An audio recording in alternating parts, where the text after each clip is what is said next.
Today we're going to be looking at the A500 Mini, a mini game console thing produced by Retro Games in 2022, and this is going to be my review of it in 2024. Now it's thanks to the people that have donated to the channel that has allowed me to purchase this, and at the moment you can pick up one of these from Amazon in the UK for about £76. So on the side of the box it says it emulates the Amiga 500, 600 and 1200. It has a save and resume function, and you can add a USB so you can add your own games to this. And it's got a nice selection of games, as you can see on the back. 25 games in total, but as you'll see later, after updating the firmware it does jump up to 26, and support for WHD load as well. On the side, we've got the A500 Mini, we've got a USB mouse, a USB joypad which is styled in the CD32, and it comes with a USB-C cable as well, but not a power supply. So I'm very fortunate to have an original Amiga 500 Plus boxed cartoon classic, and as you can see from the colour scheme, they've used that colour scheme as well and taken some of the design elements with the white at the bottom and the red.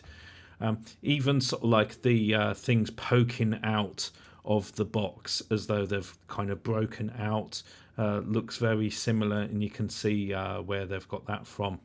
So let's start the unboxing. So as with all these things, there's a sealed tab and everything that we've got to break.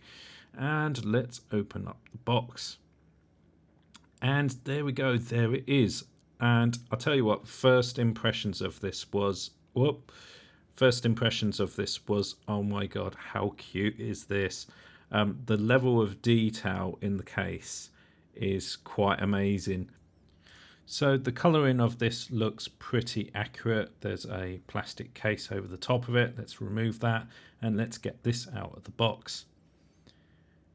And yeah, this is a pretty lightweight machine. It's probably only got a single board computer in it. The keys are just for show. They obviously don't work, but they look really authentic. On the side, we've got a fake floppy drive. The floppy button doesn't work at all. That's just for show. But yeah, the amount of detail that has gone into this is really nice. So we've got HDMI. We've got a USB-C. And there's a power button there on the left as well, but we've got 3 USB-A ports on the side as well. Where the expansion bay would be, there wasn't anything, and then obviously we've got the A500 Mini sticker and some ventilation on the bottom, it looks like. So carefully putting it to the side, what else have we got in the box? A quick start user guide, a couple of pages in your chosen language, and it's enough to pretty much get you started. So we've got 2 other boxes inside here as well. I'm going to unbox the gamepad first, and it's clearly boxed what is inside. I'm obviously struggling to actually get into the box there. Come on, Mikey G, you can do it. And what have we got? Well, we've got a gamepad. And what you're most probably thinking is, right, does this feel nasty and cheap? And actually, no, I've used SNES controllers that have felt really horrible, and actually this doesn't feel too bad. There is some quality in it. Obviously, playing the games is going to be the real test of it, but build quality doesn't look too bad. Onto the mouse, and we have the classic tank mouse look. First off, it's a HDMI cable. It is coloured in the same colours as the Amiga, so that's a nice little touch, I think. But yeah, the tank mouse looks really good. It is slightly smaller than a tank mouse, so I'll just get a normal size tank mouse, but I'm just peeling off this stuff that's on the bottom. So it's infrared, obviously, so you haven't got to worry about any ball mouse at all. And as a size comparison, here is a traditional Amiga tank mouse. Now you're probably thinking, my god, what has happened to that tank mouse? Well, I got it off of a friend who told me that he decided to paint it one day, and yeah, I need to really clean that up at some point. But as you can see underneath, yeah, the ball mouse of the original one, but yeah, slightly smaller than the original tank mouse, but I think it's still very usable. Yeah, I really need to clean that up. So if you only came here for an unboxing video, then that's pretty much it. But let's get it all plugged in and I will then go through the setup process. But hold on, before you ask me in the comments, this is how big the device is against the A500 Plus. Yep, it really is mini. So I've downloaded the latest firmware version off of their support website. So it's 1.2.1 and I've put that onto a memory stick. So, and then I've downloaded the WHD low package as well, because that's how you get WHD low compatibility. I just go right click 7-zip and extract here, and that should give me the A500 folder. If I press F5, yeah, there we go, the A500 folder, and that's how that should look. So I can get rid of that zip file now. And here's that WHD low package there. Now, one of the other things it says as well, we get some bonus games, so we can click on that, and then we've got a bonus USB games. So you unzip the file to your USB stick, it says. So let's download that.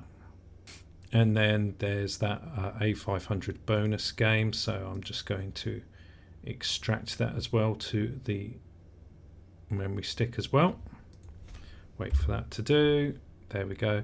So basically I'm going to end up with, on the memory stick, this is the firmware upgrade.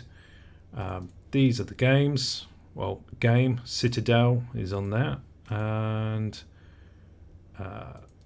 A500 WHD load compatibility is in there as well. So that's on a USB stick, and we'll be putting that into the A500 and powering it on for the first time. So we've got everything plugged in to the Amiga 500. Got my HDMI power, the memory stick, and we've got the joystick plugged in as well.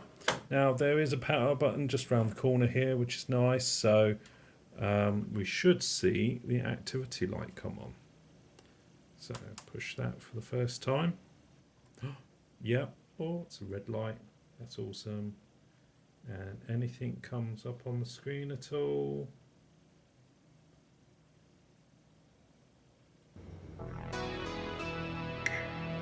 Yes, the A500 Mini. So the first thing that's popped up is the language options. So we are going to go with English, and then B to go next. Enable 50 Hertz or 60 Hertz option. Well, I'm going to choose 50 Hertz. There we go. And then we're on to the menu. So we've got some background music. I'm just going to lower that down a little bit. There we go. So there we go. So we've got some background music, but then these are the selection of the games. So we've got Alien Breed 3D, Alien Breed, and that's special edition as well. That's good. Another World, that's a good game. Arcade Pool, I remember that one. ATR, yeah. Battle Chess, and we've got California Games, Chaos Engine, Dragon's Breath, F-16, Kickoff 2, Lost Patrol, Power Droid 90, Pinball Dreams, one of my favourite games on the Amiga. I love Pinball Dreams. It's going to be interesting to see how it works with a controller, because obviously Pinball Dreams was always played with a keyboard. So yeah, we've got the, so you've got the L and R. So I'm guessing they're going to have remapped that so that you use the L and the R for the paddles. It'll be interesting to see how that works. Project X, yeah. Quack, the Sentinel, Simon the Sorcerer. I wonder if that's going to be the CD32 version of it, where it's got the talkies on it. That'll be interesting. Speedball 2, Stunt Car Racer, Supercars 2, yeah, brilliant game. Titus the Fox. And then USB medium access. Oh, okay, I guess that's where we can load our extra games and everything. Worms, okay, and then Zool, and then we spin round back. So yeah, a lot of games that I used to play back in the day. It's really good to see all of those. And yeah, I guess you push A to start the game. It looks like, yeah, you can favourite the game. Oh, we can give it a star. Let's give Worms 4 stars. I really like that game. So menu for options. Okay, right, okay. So we've got display options, so we can go in and guess. Okay, so we can do fixed size screen, moderate zoom, and fit to screen.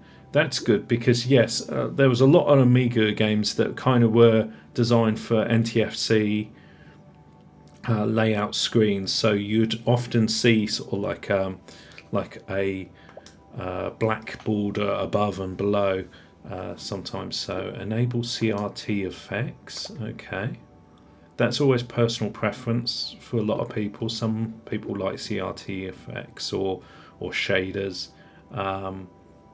You know, some do, some don't. So that's good that they've got it as an option, I guess. Enable image smoothing as well. So okay, so we can go back. System options, I think that's where we go to update our firmware. It'll be interesting to see what firmware we're on actually. And then advanced options, what's in there?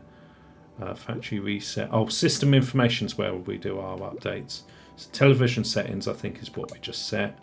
So what's in system options? Oh, okay, the mouse sensitivity. That's good. And music volume. Okay, so I can lower that. That's good. Oh, okay, you do X to decrease. Okay, there we go. Cool. Then let's go to advanced options, system information. Yeah, it's found the update now. So that was after doing a restart of the Amiga 500. And basically the mistake I made with the USB stick was that I had formatted it exFAT instead of FAT32. It needs to be FAT32. But that's all okay, so it's detected the new firmware, so let's go ahead and update. So please do not unplug the power during the updates. Well, yep, that's generally what you don't do.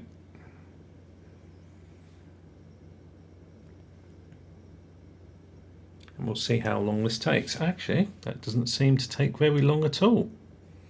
No, I was thinking I might have to cut the video there, but that actually seems to be working pretty quick. So I think it's just doing its reboot now, and it should be coming up with the logo. Yep, there we go.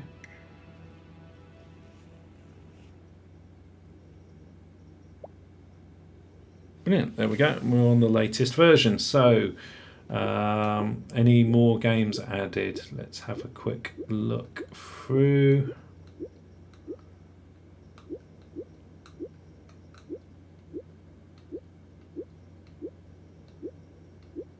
Time Bandit, that's a new one. And yeah, I think it's just Time Bandit. Now if we go to the USB stick and then select that, do I then, oh, okay, I guess I go through folders and then, yeah, I've got a game there I can select. So actually, right, so what game shall we try? What shall we try? I'm interested to see how Pinball Dreams works. Pinball Dreams is one of my favourite games anyway, so I think I'm going to play that anyway. Oh, right, okay, and straight into the menu. Okay, so there was no kind of beginner intro screen at all. Now, how do we do the F1, F2, F3 and F4? That's interesting. I'm guessing that they're going to be keyed, so maybe A's F1. Ignition, yeah. So A was F1, I'm guessing B's F2, X is A3. Okay, so I'm just going to lower the volume again a little bit because I'm just conscious that it might be a little bit too loud. There we go, and then I'm guessing A is going to be player 1. Yeah, okay. And then, right, flippers. Right, so the flippers, and as well you just go pull down to, yeah, start it. And here we go. I'm interested to see how smooth the emulation is here. So far it looks pretty good, and Pinball Dreams is a good game to sort of like test refresh rates, because it's a very fast pace sometimes that yeah, sometimes emulation struggles with the refresh rates on this game, but so far this looks pretty good. Oh, nice.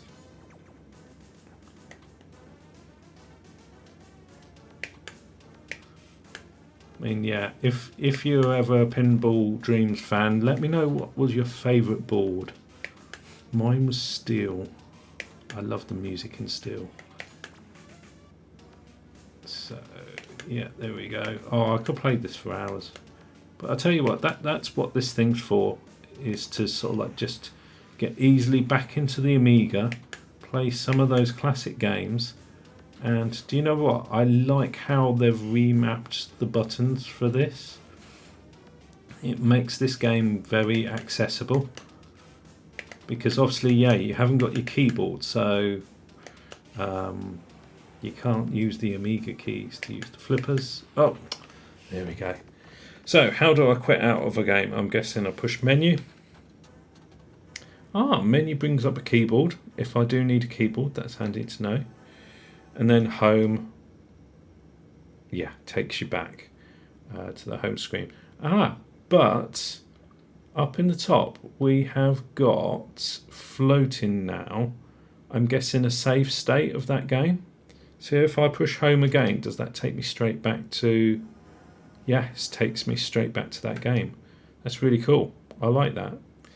So we push down for save games, I'm guessing. There we go, yeah. So now I like that it's a floppy disk. That's a nice little touch. So I can like save my progress on that game like that. That's really nice. And you can lock it, unlock. Okay. Do you know what? Flipped the little tab on the actual floppy disk, but then maybe that wasn't obvious enough, and that will probably be only for nerds like me that actually remember that stuff. So okay, and then I guess, yeah, you can load back that save state. There we go, and we're back in again.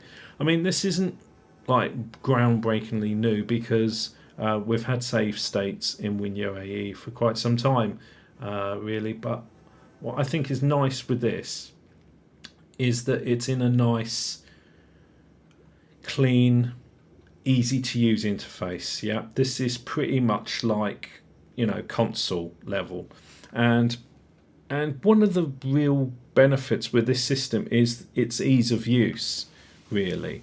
I mean, look at the size of it. You know, it's a fantastic little device that's not taking up much space. You've got your controller as well, and you've got a whole bunch of games that you know you can play on this, that are some nice classic Amiga games.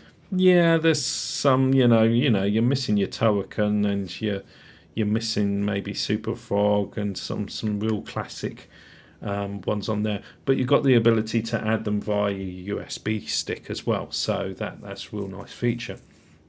But what I think is key about this, in looking at this, is its ease of use, really, for somebody to just power it on, load up a game, there you go, and away you go, and you play your game. For those of you that are brand new to the Amiga, is this a good introduction to the Amiga? I'd just say so. There's some good games in here. I've seen worse selections, like Amiga Forever, in their game selection. So this is pretty good. I'd say, introduction to the Amiga. And as I say, you can expand it with other stuff. That brings me on to one kind of thing as well that I've noticed a lot in the comments on my videos. And they're the type of people that comment and say, oh, why is Amiga emulation so difficult? And why does Amiga emulation have to be so complicated?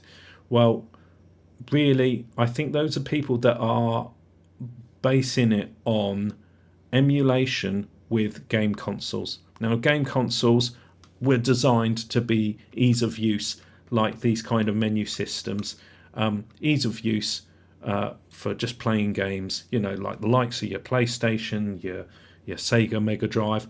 They were pretty much easy. Plug the cartridge in, turn it on, you're gaming. But remember, we are emulating a full-blown computer here that's got a keyboard, mouse. You know, it was designed to do multiple things. So it is a complex system to begin with because it's a computer, not a games console. And I think that's where people get a little bit frustrated because they're used to the emulation scene at the moment, I think, with game consoles. So you've got all your game console emulation systems are dead easy to use because one, the game console itself was easy to use, and then when you go into the world of Amiga and start doing emulation, it's like, okay, this is a bit more tricky. I've got to learn how to use this computer, and that's the key thing. You've got to learn to use the computer. But you've got projects like this that really put a nice front end onto it all and hide it away, so that it all pretty much does turn an Amiga into a games console. Now, is it a true representation of what an Amiga 500 is? I think they've done a brilliant job on the case. I think it's got that brilliant nostalgia factor to it. I love that, like even like the little red LED lights up and everything, like it was on the old Amiga. But I think for those people that grew up with the Amiga and used the Amiga not just as a games console, I think those people will find this experience a bit weird because it's like it's a games console and the Amiga wasn't a games console. It played a lot of games and it was popular with games, but it was a computer at the end of the day. So that's it from me. Watch out for another video on this because we're going to be expanding this a little bit more, I think, and I will catch you in another video. Thanks everybody.